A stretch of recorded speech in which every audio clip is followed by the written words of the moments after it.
Okay, let's dive into something really fascinating. We're going to explore a concept called tahara. And you might hear that and think, okay, so this is about hygiene, right?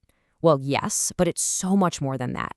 It's this incredible idea that connects the simple act of being clean to the clarity of our minds, the health of our communities, and, believe it or not, even the future of our entire planet. So let me start by asking you this.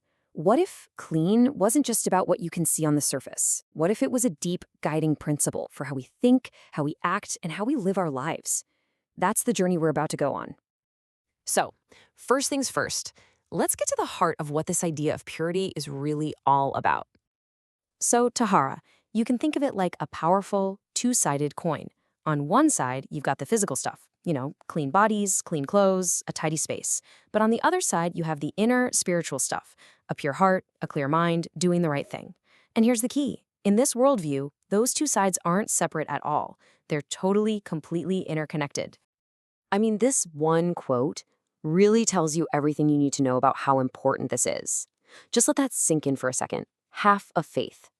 That elevates being clean from, just a chore your parents told you to do into a fundamental act of spiritual devotion. It's not just a good habit, it's a core part of belief itself.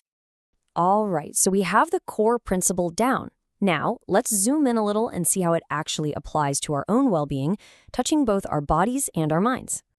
So what is the real connection between a clean space and a calm mind? Well, it turns out there's science to back this up. One study found that just being in a tidy, organized environment can reduce feelings of anxiety by up to 20%. I think we all know that feeling intuitively, right? That sense of relief and peace when you finally clean your room. And that very modern scientific finding, that link between outer order and inner calm, is something that has been understood and put into practice for centuries within this tradition. It's called wudu. On the surface, it's a ritual washing you perform before prayers. But it's so much more than just getting dirt off. The act itself, the focus on the water, the deliberate, careful motions, it's described as having an effect that's really similar to modern mindfulness practices. It's a built-in moment to just pause, center yourself, and wash away not only dirt, but also all the mental chatter and distraction. And this right here really gets to the core of tahara's dual nature. The physical action is really just a doorway to a much deeper, internal goal, which is purifying the soul. The mystic poet Rumi captured this idea so beautifully. The ultimate goal is to polish the mirror of your heart, to clear it of things like jealousy or anger, so that it can reflect something greater. The outer cleanliness we practice is actually a tool for achieving that inner clarity. Okay, so we've seen the personal impact. But what happens when an entire society adopts this principle? Well, let's zoom out and see how this idea literally shaped civilizations on a massive scale. This commitment to purity wasn't just a private thing, it became a huge public priority.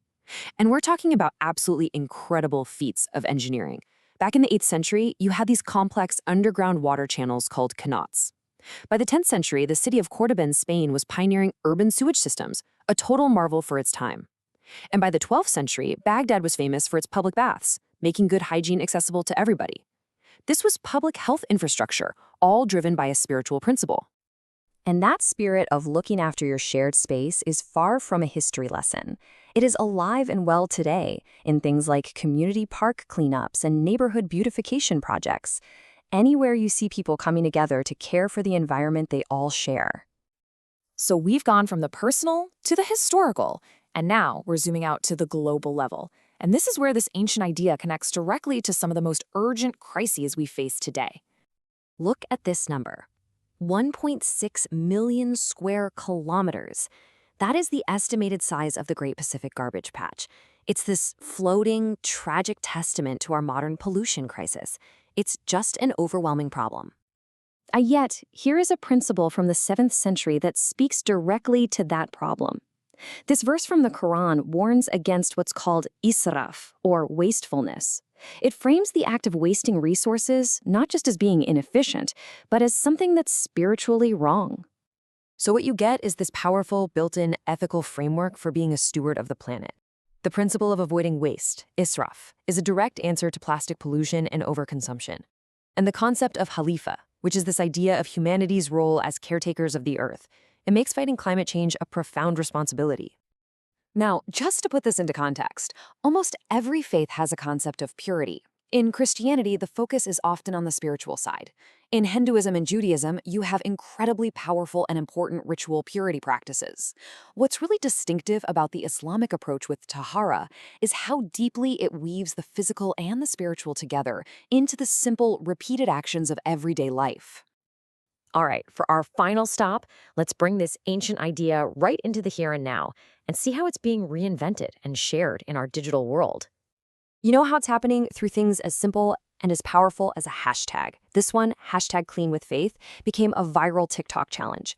It totally modernized the call to action and made environmental stewardship feel accessible, shareable, and, well, kind of cool. And did it work? Oh yeah! By framing the challenge of reducing plastic waste through the lens of faith, the hashtag blew up, getting over 500,000 views. It just goes to show how much this message can resonate when you present it in a fresh, new way. And it is happening all over the place online. You've got YouTube channels in Berlin teaching recycling from an Islamic perspective, Instagram campaigns raising climate awareness, even mosques using digital webinars to teach sustainability to people all over the world. It's an old, powerful message finding a brand new voice. So that's the path of Tara. It's a journey that starts with the self, purity of the body. Then it moves inward to the purity of the soul. And finally, it expands outward to our shared responsibility to care for the earth. And all of that brings us right back to where we started, but now with a whole new perspective. The idea of clean is so much bigger than just washing our hands. It's a way of living that connects our smallest personal habits to the biggest challenges facing our planet. Which leaves us with the final question this entire journey has really been building toward.